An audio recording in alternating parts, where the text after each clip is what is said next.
ओम सभी को सादर नमस्ते। नीतिकार का एक वचन है, जन्मांधः नैव पश्यति कामांधः मदोन्मत्तः न पश्यति स्वार्थी दोषान् न पश्यति।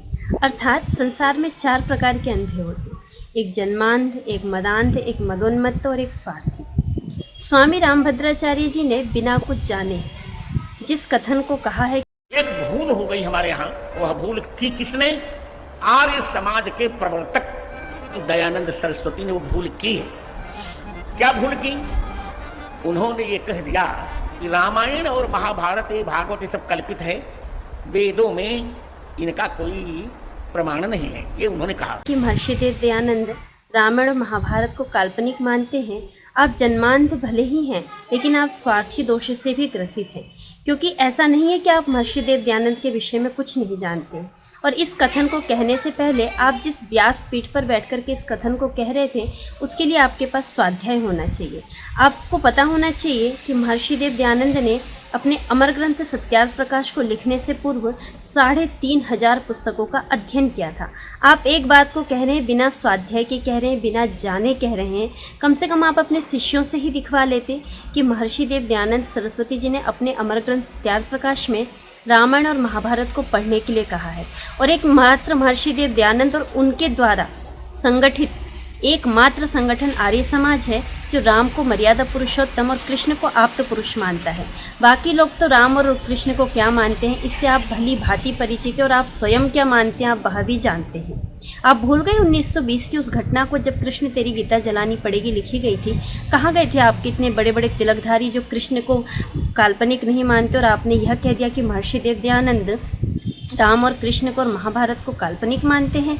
आप सब कुछ भूल सकते हैं, लेकिन आप ये नहीं भूल सकते कि महर्षि देव दयानंद सरस्वती जी इस संस्कृति के पहरी हैं, ऋषियों की परंपरा के संवाहक हैं।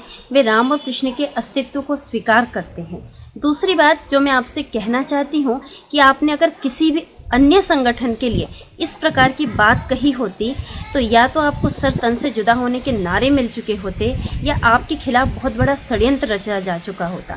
किंतु हम महर्षि देव दयानंद के शिष्य हैं, उनकी परंपरा के संवाहक हैं, इसलिए हम बहुत ही सभ्यता से आपसे इस बात को करना चाह रहे हैं कि आप हमें या तो प्रमाण दीजिए या आप माफ़ी मांगिए कि आपने जो कथन महर्षि देव दयानंद के विषय में कहा है वह बिल्कुल गलत है। हम आपसे सभ्यता से इसलिए बात कर रहे हैं क्योंकि हम उस गुरु के शिष्य और उसकी परंपरा के संवाहक हैं, जिसने विष देने वाले को भी जीवन दान दे दिया था। आप सब कुछ जानने के बाद भी वीडियो को हटा देते हैं, माफ़ी नहीं मांगते हैं, इससे आपकी महिमा और आपके नैतिक मूल्य पर आँच आती है। अगर आप सच में व्यक्तित्व के धनी हैं और इतने बड़े मंच पे बैठते हैं और लाखों लोग आपको अपना आदर्श मानते हैं, तो आपको अपनी ये बात वापिस लेनी चाहिए, क्योंकि महर्षि देव दयानंद सरस्वती जी जिस प्रकार से राम और कृष्ण के अस्तित्व को मानते हैं, जिस प्रकार से राम और कृष्ण की यथार्थ रूप में पूजा करते हैं, सत्कार करते हैं और उनका संगठन करता है, महर्षि देव दयानंद सरस्वती जी द्वारा निर्देशित आर्ष पाठविधि द्वारा जितने भी गुरुकुल चल रहे हैं, वहाँ सुबह शाम प्रतिदिन मर्यादा पुरुषोत्तम राम और योगीराज श्री कृष्ण के नारे लगाए जाते हैं, जयघोष किया जाता है। आर्य समाजों में प्रतिदिन सुबह शाम किया जाता है। आर्य समाज के बड़े बड़े जो मंच होते हैं, जहाँ पे कार्यक्रम होते हैं, वहाँ पर उनकी जय बोली जाती है। तो इस प्रकार का कथन इस समय कहना तो बहुत ही अनुचित है।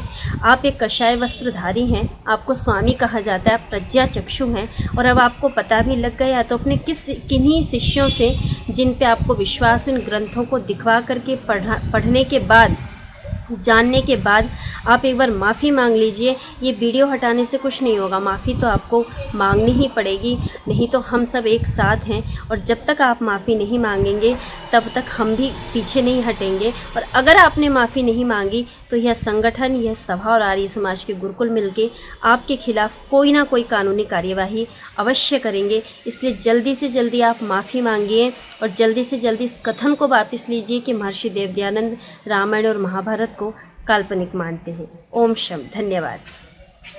100 से अधिक देशों में देखा जाने वाला सर्वाधिक लोकप्रिय और सबसे अधिक फॉलोअर्स के साथ पूरी दुनिया में आर्य समाज के विचारों का प्रचार करने वाला एकमात्र चैनल वैदिक प्रचार।